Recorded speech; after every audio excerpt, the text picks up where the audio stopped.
नमस्कार। आप सभी का स्वागत है द हिस्ट्री यूट्यूब चैनल में और मैं हूं विकास टेकरे। दोस्तों, आज हम इतिहास लेखन एमए द्वितीय सेमेस्टर में जानने का प्रयास करेंगे इतिहास लेखन की आर्थिक स्थिति, यानी कि भारतीय इतिहास में जो आर्थिक स्थिति रही है उसके बारे में हम समझने का प्रयास करेंगे। साथ ही आप अगर किसी कॉम्पिटिटिव एग्ज़ाम्स की तैयारी कर रहे हैं जैसे कि एमपीपीएससी या यूपीएससी, तो उनके मेंस में कई बार क्वेश्चन बनते हैं। अगर आपने ध्यान से इतिहास के ओल्ड क्वेश्चन पेपर देखे होंगे तो कि भारतीय इतिहास की आर्थिक दशा बताइए, तो वहाँ पर भी आप इस तरह से लिख सकते हैं। हालांकि यह उतना हाई लेवल आंसर तो नहीं होगा इसमें से, लेकिन फिर भी आप पैटर्न इस तरह से समझ सकते हैं। मुझे उम्मीद है आप वीडियो के अंत तक बने रहेंगे और समझने का प्रयास करेंगे। यहाँ पर देखते हैं इतिहास लेखन की आर्थिक विषय वस्तु। यहाँ पर भारतीय इतिहास को 3 भागों में बांटा गया है। पहला प्राचीन काल, दूसरा मध्यकाल और तीसरा आधुनिक काल। हालांकि इनके अलावा भी कई और भागों में बांटा गया है, लेकिन मुख्य रूप से इन्हीं तीनों भागों में बांटा जाता है।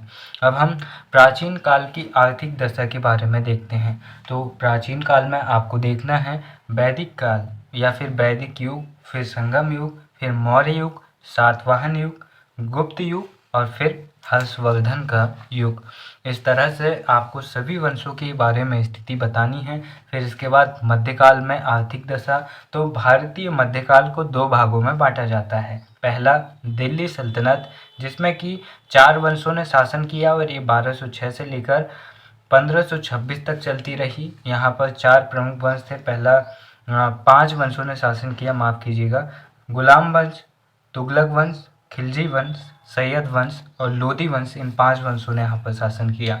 इसके बाद मुगल वंश आता है, जहाँ पर बाबर से लेकर हम बहादुर शाह द्वितीय जफर तक देखते हैं और मुख्य रूप से यह 1707 में औरंगज़ेब की मृत्यु के साथ ही कमज़ोर पड़ने लगता है। फिर इसके बाद हम आधुनिक युग की आर्थिक दशा देखेंगे। तो आधुनिक युग में हमें 2 प्रकार की आर्थिक दशा देखनी है। पहला तो ब्रिटिश काल की और दूसरी फिर रियासत या फिर हम आज़ादी के बाद की आर्थिक दशा के बारे में पढ़ेंगे। तो यहाँ पर हम पढ़ना शुरू करते हैं और समझते हैं इस प्रकार से कि कैसे हमें लिखना है। प्राचीन काल में आर्थिक स्थिति खुदाई से प्राप्त सामग्री के आधार पर यह स्वीकार किया जाता है कि सिंधुकालीन लोगों की आर्थिक स्थिति अत्यंत सुदृढ़ थी। कृषि, पशुपालन, उद्योग धंधे, व्यापार उनकी अर्थव्यवस्था के प्रमुख आधार थे। किंतु ए एल बासम के अनुसार वे चावल की खेती से अवगत नहीं थे, यानी कि चावल उगाना नहीं जानते थे। व्यापार जल और स्थल मार्गों से होता था। व्यापारियों की आर्थिक स्थिति भी धन धान्य से परिपूर्ण थी और जनता आर्थिक अभावों से ग्रसित नहीं थी। अब आप ये पूछेंगे कि कैसे पता चलता है कि कोई राज्य आर्थिक रूप से संपन्न था या नहीं, कोई अमीर था या गरीब था, ये कैसे पता चलेगा? वो इतिहास की बातें हैं। तो इतिहासकार इस तरह से पता चलाते हैं कि अगर किसी राज्य में अधिक सोने के सिक्के मिलते हैं तो सोने के सिक्कों से पता चलता है कि अगर राजा सोने के सिक्के चला रहा है, इसका मतलब वहाँ आर्थिक समृद्धि है। और साथ ही उस समय के शिलालेख या फिर ग्रंथों से भी इस समय की जानकारी पता चलती है। आभूषणों से जानकारी पता चलती है। मूर्तिकला में किस प्रकार से राजा को दर्शाया गया है, इससे भी आर्थिक स्थिति के बारे में पता चलता है।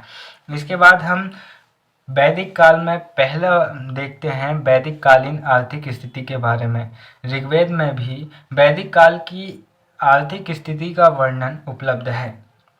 इससे पहले आप चाहे तो सिंधु घाटी की सभ्यता के बारे में भी हमने देखा, उसे और अच्छे से लिख सकते हैं।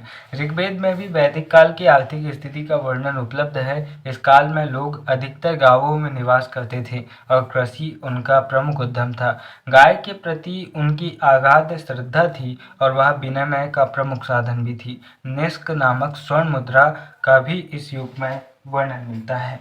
यहाँ पर निष्क नामक मुद्रा प्रचलित थी वैदिक काल में, जो आर्थिक दृष्टि से वैदिक युग के लोगों की आर्थिक स्थिति का परिचायक थी, यानी इस समय की आर्थिक स्थिति बहुत अच्छी थी। उत्तर वैदिक काल की अर्थव्यवस्था देखते हैं। उत्तर वैदिक काल में भी अर्थव्यवस्था की मुख्य धुरी कृषि ही थी और इस युग में विभिन्न प्रकार के अनाजों के उत्पादन का वर्णन भी मिलता है। इस काल के लोगों की आर्थिक दशा भी वैदिक काल के समान समृद्ध और धन धान्य से परिपूर्ण थी।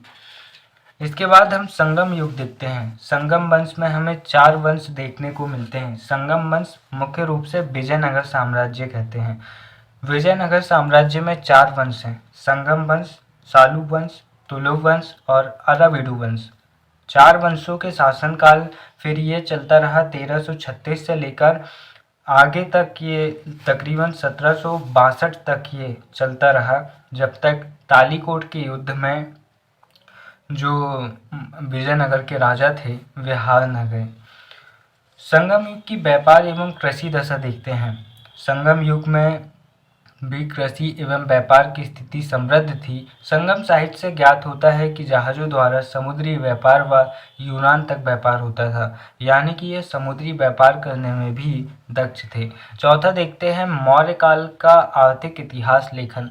मेगास्थनीज एवं कौटिल्य के ग्रंथों से पता चलता है कि मौर्य काल आर्थिक दशा उन्नत थी।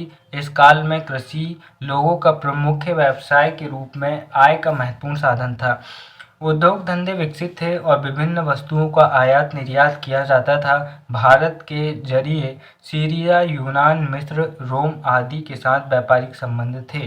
कौटिल्य ने अपने अर्थशास्त्र में विनिमय के साधन के रूप में सुवर्ण, कपालषण, कशार्पण, मासक और काकड़ी आदि मुद्राओं के प्रचलन का उल्लेख किया है। सातवाहन युग की आर्थिक स्थिति के बारे में देखते हैं। सातवाहन शासकों का काल भी आर्थिक दृष्टि से समृद्धि का युग था। इस काल में भारत व्यापार, उद्योग और वाणिज्य के क्षेत्र में पर्याप्त समृद्ध था। निसंदेह कृषि आजीविका का मुख्य साधन थी, फिर भी व्यापारिक और औद्योगिक प्रगति की दृष्टि से यह युग अत्यधिक महत्वपूर्ण था। इसके बाद हम गुप्त काल की आर्थिक स्थिति के बारे में जानते हैं। गुप्त काल को समृद्धि के आधार पर भारतीय इतिहास का स्वर्णयुग कहा जाता है। विदेशी व्यापार मुख्यतः दक्षिण पूर्वी एशिया के देशों से होता था और पाटलिपुत्र, वैशाली, बनारस, मथुरा, प्रयागराज आदि प्रमुख व्यापारिक केंद्र थे। चंद्रगुप्त और समुद्रगुप्त के शासनकाल में सोने और चांदी की मुद्राओं के प्रचलन का भी उल्लेख मिलता है, जिससे पता चलता है कि इस समय आर्थिक समृद्धि का काल था। इसके बाद हम हर्षवर्धन या फिर उसके शासनकाल की आर्थिक व्यवस्था के बारे में जानते हैं। उसके दरबार का प्रमुख मंत्री और लेखक बाणभट्ट के हर्षचरित्र और चीनी यात्री हैंसांग के वर्णन से स्पष्ट होता है कि सम्राट हर्ष का आर्थिक समृद्धि का काल था। बाणभट्ट ने अपने वर्णन में उज्जैनी के लोगों के करोड़पति होने का वर्णन किया है, जो हर्षवर्धन के काल की आर्थिक संपन्नता का सजीव उदाहरण कहा जा सकता है। भारत का वैदेशिक व्यापार हर्ष के शासनकाल में जावा, चीन और तिब्बत तक फैल चुका था। इसके बाद हम राजपूत काल के आर्थिक विकास का इतिहास लेखन देखते हैं। राजपूत काल भी आर्थिक दृष्टि से समृद्ध था। ग्रामीण जनता मुख्यतः कृषि पर निर्भर थी। किसानों को माल गुजारी देनी पड़ती थी। सिंचाई के साधन उन्नत थे। इस काल में विभिन्न व्यापारिक संगठनों का भी वर्णन उपलब्ध है, जिन्हें श्रेणी कहा जाता था। इन श्रेणियों का उद्योग और वाणिज्य के विकास में महत्वपूर्ण योगदान था। सामान लाने और ले जाने के लिए बैलगाड़ियों और घोड़ा गाड़ियों के साथ साथ जहाज़ों के प्रयोग का भी वर्णन राजपूत काल में उपलब्ध होता है। अतः स्पष्ट है कि आंतरिक और वैदेशिक दोनों प्रकार का व्यापार उन्नत था और जनता सुखी व संपन्न थी। इसके बाद खत्म होता है प्राचीन काल की आर्थिक स्थिति और हम जानने का प्रयास करते हैं मध्यकाल की आर्थिक स्थिति के बारे में। मैं यहाँ पर थोड़ी स्पीड से पढ़कर आपको केवल सुना रहा हूँ, समझा इसीलिए नहीं रहा हूँ क्योंकि इसमें समझने जैसा कुछ है नहीं, केवल फैक्ट हैं और इन्हें आपको याद करने हैं। सल्तनत काल में आर्थिक दशा के बारे में जानते हैं। मध्य युग धन धान्य के लिए प्रख्यात था। धन की लालसा विदेशी आक्रमणों का प्रमुख कारण थी। विदेशी यात्री इब्न बतूता जो 14 वर्ष भारत में रहा, 8 वर्ष उसने दिल्ली दरबार में भी बिताए। उसने लिखा कि यहाँ की भूमि उपजाऊ थी। वर्ष में 2 फसलें बोई जाती थी। फिरोज शाह के सुधारों के फलस्वरूप कृषि का और भी विकास हुआ। बागों को लगवाकर और नहरों के निर्माण से भी फिरोज शाह तुगलक ने राज्य की आय में वृद्धि की थी। कृषि के साथ साथ व्यापार और उद्योग भी राज्य की आय के साधन थे, परंतु भू राजस्व राज्य की आय का सर्व प्रमुख साधन था, जो नगद अथवा अनाज किसी भी रूप में लिया जा सकता था। सल्तनत काल में धन के बंटवारे की असमानता थी। कर 80% तक वसूल किए जाते थे। अकाल त्रासदी और करों ने निम्न वर्ग व कृषक वर्ग के जीवन को नारकीय बना दिया था। इसलिए अमीर खुसरो का यह कथन उचित प्रतीत होता है कि शाही मुकुट में लगा प्रत्येक मोती गरीब किसान की आंख से गिरा हुआ झिलमिलाता रक्त बिंदु प्रतीत होता था। इस प्रकार हम समझ सकते हैं कि राजपूत काल तक भारत की आर्थिक स्थिति बेहतर थी और दिल्ली सल्तनत के प्रारंभ होते ही किसानों की और मध्यम वर्ग की स्थिति खराब होती चली गई। इसके बाद हम जानते हैं मुगल काल में आर्थिक दशा। दिल्ली सल्तनत के पतन के पश्चात भारत में मुगल शासन की स्थापना होती है, जिन्होंने लगभग 200 वर्षों तक भारत में शासन किया। इस काल की स्थिति का स्वरूप भी शासकों की योग्यता और दक्षता के अनुसार समय समय पर परिवर्तित होती रही। प्रारंभिक मुगल शासक बाबर व हुमायूं अपनी अस्थिर स्थिति के कारण अर्थव्यवस्था के क्षेत्र में कोई कार्य नहीं कर सके, अतः तत्कालीन स्थिति के विषय में भी बहुत कम वर्णन उपलब्ध होता है। गुलवदन बेगम ने अपने ग्रंथ में वस्तुओं के सस्ते होने का उल्लेख अवश्य किया है। बाबर के द्वारा तुर्की बाबरी में किया गया वर्णन भी पूर्णतः सत्य प्रतीत नहीं होता, परंतु अकबरकालीन सुदृढ़ आर्थिक स्थिति का वर्णन कई साक्ष्यों में उपलब्ध है। अबुल फजल ने अपनी पुस्तक आईने अकबरी में तत्कालीन आर्थिक स्थिति पर प्रकाश डाला है और बी.ए. स्मिथ ने उल्लेख किया है कि आधुनिक मजदूर की तुलना में अकबरकालीन मजदूर अधिक प्रसन्न था और उसे अधिक खाद्य सामग्री मिल सकती थी, जिसका कारण अनाज के मूल्य में कमी थी। व्यापार व वाणिज्य भी समृद्ध था। बड़े व्यापारियों को वाणिक के नाम से जाना जाता था। शासक अपनी विलासिता की पर्याप्त सामग्री विदेशों से मंगवाते थे।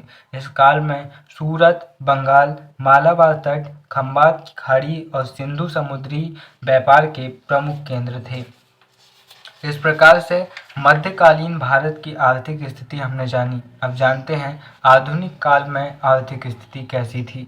आज़ादी से पूर्व और आज़ादी के बाद, इसे हम दो भागों में बांटकर देखेंगे। 1858 से 1947 ईस्वी तक भारतीय उद्योगों का तीव्र गति से विकास हुआ। अनेक नए कारखाने की स्थापना की गई। इसके साथ साथ अन्य उद्योगों, जिनमें सीमेंट, कागज, चीनी व सीसा आदि भी प्रमुख है, इनमें विकास हुआ, परंतु इस विकास के बाद भी भारतीय उद्योग कठिनाइयों से ग्रसित रहे।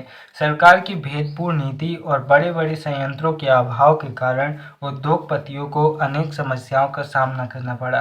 फलतः भारतीय जनता दिन प्रतिदिन दरिद्र होती गई। इस अवधि में पड़ने वाले अकालों ने भी देश की जनता को कष्ट सहने के लिए बाध्य किया और अनेक व्यक्ति असमय ही काल के गाल में समा गए। अब आज़ादी के बाद की आर्थिक स्थिति जानते हैं। स्वतंत्रतोत्तर काल में भारत को अत्यंत जर्जर स्थिति उत्तराधिकार में प्राप्त हुई। ब्रिटिश शासन में आर्थिक संसाधनों का पहले ही दोहन किया जा चुका था। स्वतंत्रता के पश्चात भारत की आर्थिक स्थिति रूपी गाड़ी को पटरी पर लाने के लिए कुछ महत्वपूर्ण कदम भारत सरकार ने उठाए तथा 15 मार्च 1950 ईस्वी को योजना आयोग का गठन किया गया, जिसे जनवरी 2015 में नीति आयोग का नाम दे दिया गया। पंचवर्षीय योजनाओं के माध्यम से जनवरी आर्थिक समस्या की समाधान और आर्थिक पूंजी वाले उद्योगों की स्थापना की और भी इन योजनाओं के अंतर्गत प्रयास किए गए। साथ ही कुटीर उद्योग को भी जीवित करने का प्रयत्न किया गया। इससे देश की आत्मनिर्भरता में वृद्धि हुई और आयात में कमी आई। यद्यपि सामुदायिक विकास कार्यक्रमों और कृषि सहकारी समितियों ने अर्थव्यवस्था के उत्थान में महत्वपूर्ण भूमिका का निर्वाह किया, सरकार द्वारा निर्धनता को समाप्त करने में कोई सकारात्मक प्रयास न किए जाने के कारण ये योजनाएं वांछित फल नहीं दे सकी। केंद्रीयकरण और एकाधिकार की प्रवृत्ति भी भारतीय आर्थिक विकास में बाधा बनी रही। आज हम दुनिया की 5वीं सबसे बड़ी अर्थव्यवस्था है। हालांकि प्रति व्यक्ति आय के मामले में हम बहुत पीछे हैं। हमें अभी और ज़्यादा विकास करने की आवश्यकता है। हालांकि इतिहास के इस विषय के समाप्ति के साथ समाप्त होता है ये वीडियो। और दोस्तों, इस वीडियो के अंत में बस इतना ही कहना चाहूँगा। ऑरिसन स्वाइट मॉडर्न कहते हैं, क्षमा, सहायता व सहयोग करने की आदत बना लें। यह गुण कभी व्यर्थ नहीं जाते और आड़े वक्त काम आते हैं। इसीलिए हमेशा माफ़ कीजिए, लोगों की मदद कीजिए और सहयोग कीजिए। फिर मिलेंगे अगले किसी और वीडियो में। तब तक के लिए नमस्कार। जय हिंद।